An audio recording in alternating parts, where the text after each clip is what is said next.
नमस्कार दोस्तों, स्वागत है आज के नई वीडियो में। तो कैसे हैं आप लोग? आशा करता हूँ सभी लोग ठीक होंगे, स्वस्थ होंगे और अच्छे होंगे। तो आज बात करने वाले हम फिक्स डिपॉजिट के बारे में, मतलब एफडी के बारे में। काफी लोग एफडी करवाते टाइम घबराते हैं कि हमें साल में कितने की एफडी करवानी चाहिए।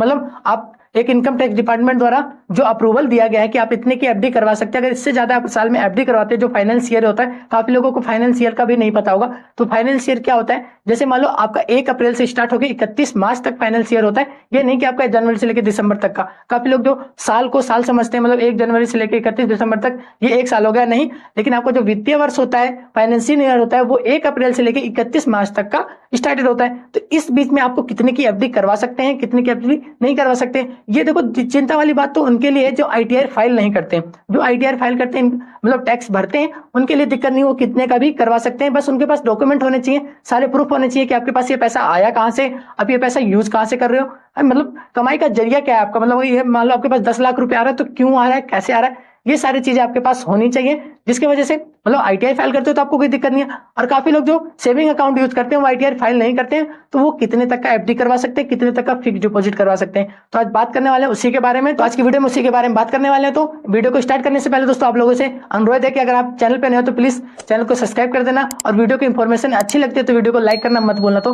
और इस वीडियो को शेयर करना मत भूलना। तो चलो स्टार्ट करते हैं आज की इस वीडियो को। तो दोस्तों मैंने जैसे ही बात कर लिया, शुरू में आपको बताया था कि एफडी के बारे में बात करने वाले, मतलब इनकम टैक्स डिपार्टमेंट द्वारा अप्रूवल दिया गया है। कितने रुपए का अप्रूवल दिया गया कि आप एक साथ कितने रुपए का एफडी करवा सकते हो, या फिर एक जो फाइनेंशियल ईयर होता है एक साल में, वो कितने, मतलब 1 अप्रैल से लेकर 31 मार्च तक, उस बीच आप कितने रुपए का एफडी करवा सकते हो। मतलब आपने एक बार में एफडी करवा दिया, या फिर साल में आपने 2-3 बार करवाया, 4 बार करवाया, मतलब कितने कितने रुपए का आप करवा सकते हो एक बार में एफडी, उसके बारे में बात करने वाले हैं। मतलब जिनके पास सेविंग अकाउंट है, जो आईटीआर फाइल नहीं करता, उनको क्या है कि इनकम टैक्स डिपार्टमेंट द्वारा अप्रूवल दे रखा है 10 लाख रुपए का आप एफडी करवा सकते हो। मतलब साल में जो फाइनेंशियल ईयर होता है 1 अप्रैल से लेकर 31 मार्च तक, उसमें आप लोगों को सिर्फ 10 लाख का एफडी करवा सकते हैं कैश डिपॉजिट। मतलब अगर आपके सेविंग अकाउंट में पहले से पैसे पड़े हुए हैं, जो पहले से मतलब आप काफी साल से सेविंग करते आए हैं, काफी मतलब उसमें इकट्ठा हो रखे हैं, तो उसका एफडी करवा सकते हो, उसमें कोई दिक्कत नहीं है। लेकिन आपको कैश डिपॉजिट जो आप सीधा जाके बैंक में एफडी करवाते हो, तो आपको कैश डिपॉजिट में जो आपको यहाँ पे इंटरफेस दिख रहा होगा आप लोग को, सिर्फ 10 लाख रुपए का एफडी करवा सकते हो कैश डिपॉजिट में। मतलब एक साथ आप 10 लाख रुपए का करवा सकते हो,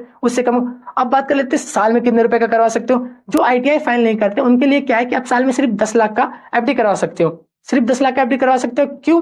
क्योंकि अगर 10 लाख से ज्यादा होगा तो आपके ऊपर इनकम टैक्स की रेट भी पड़ सकती है। मतलब ईडी द्वारा नोटिस भी आ सकता है, इनकम टैक्स द्वारा नोटिस भी आ सकता है कि अगर आपके पास जब इतने की लिमिट है तो आप अपना मतलब बिजनेस अकाउंट क्यों नहीं करते, आप आईटीआर फाइल क्यों नहीं करते। अगर आप इससे ज्यादा कमाई है, इससे ज्यादा सेविंग है, अगर भाई कमाई ज्यादा होगी तो सेविंग भी ज्यादा होगा, है कि नहीं। तो आपको आईटीआर फाइल करने में क्या जा रहा है, तो आपको आईटीआर फाइल क्यों नहीं करे, इसकी वजह से आपके ऊपर नोटिस भी आ सकता है। तो नोटिस से बचने के लिए अब काफी लोग क्या करते हैं, उनके पास 4-4 अकाउंट है, तो क्या सोचते हैं एक में 3 लाख का कर दिया, एक में 4 लाख का कर दिया, मतलब 10 लाख से ऊपर का कर दिया मान लो उन लोगों ने एफडी। तो एफडी ऊपर से कर दिया तो लोग क्या करते हैं, एक में पैन कार्ड लिंक है, एक में आधार कार्ड लिंक, मतलब कहीं से आप बच नहीं सकते। किसी ना किसी अकाउंट में आपका तो पता चलेगा।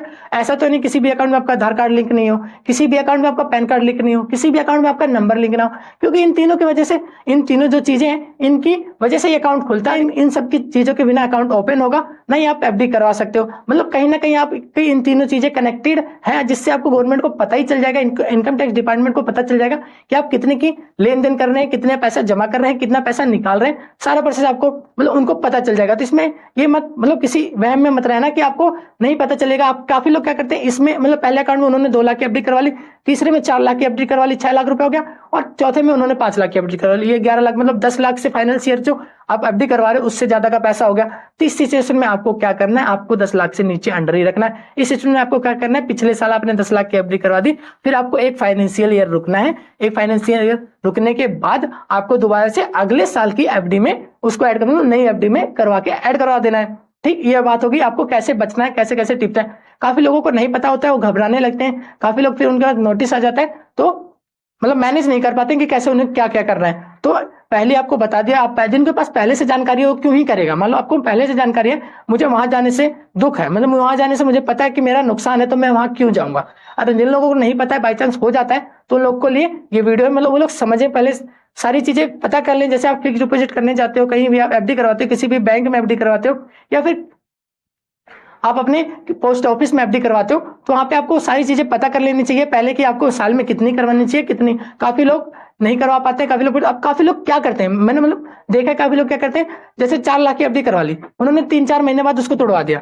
4 लाख की एफडी तोड़वा दी, इंटरेस्ट का पैसा उससे काम वाम कर लिया, कुछ भी कर लिया, फिर पैसा किसी को दे दिया, फिर 2 महीने बाद एफडी करवा दी, तो 8 लाख की, फिर 4 लाख की एफडी, फिर दोबारा 4 लाख की एफडी करवा दी उन लोगों ने, ये 8 लाख का हो गया। फिर ऐसे उन्होंने साल में 3 बार एफडी करवा दी 4-4 लाख रुपए की। तो ये फाइनेंशियल में आपको पता है 10 लाख की कर सकते हो, उन लोग की पहुंच गई 12 लाख। इस सिचुएशन में है कि आपके ऊपर नोटिस आ सकता है, इनकम टैक्स डिपार्टमेंट से नोटिस आ जाएगा। आप लोग, काफी लोग क्या कहते हैं, देखो नोटिस का ये नहीं है कि 1 साल में नोटिस नहीं आया तो आपको मतलब बच गए, ये नहीं, आपके 3 साल के अंदर अंदर नोटिस आ सकता है, कभी भी आ सकता है। ये मतलब पिछले साल आपने कोई चीज ऐसे कर दी तो इस साल आप बच गए, मतलब 3 साल के अंदर अंदर इनकम टैक्स की, मतलब इनकम टैक्स डिपार्टमेंट की नजर पड़ी रहती है, आपके ऊपर नोटिस भेजना है कि नहीं भेजना, वो आपके ऊपर भेज देते हैं। मतलब 3 साल तक आपको खतरा रहता है, डर रहता है कि आपके ऊपर नोटिस आ सकता है। ये हो गई सारी बातें कि आप एफडी करवा सकते हैं। अब एफडी करवाने के लिए मैं आपको सिचुएशन भी बता दूं कि कैसे आपको एफडी करवाना है, कैसे नहीं करवाना है। अगर आप 10 लाख से ऊपर जाते हो तो आपका इनकम टैक्स डिपार्टमेंट द्वारा नोटिस आ सकता है। अब बात कर लेते हैं कि जिन लोगों का, जो लोग आईटीआर फाइल करते हैं, उन लोगों को कोई घबराने की जरूरत नहीं है। वो अपने, उनके पास देखो डॉक्यूमेंट होगी, जैसे उनके पास 10 लाख रुपए आ रहे हैं तो क्यों आ रहे हैं, कहां से आ रहे हैं, वो सारा प्रूफ है आपको। आपके पास ईडी की नोटिस तो आएगी नहीं, उससे पहले आपके पास सारा प्रूफ, क्योंकि उनको पता है।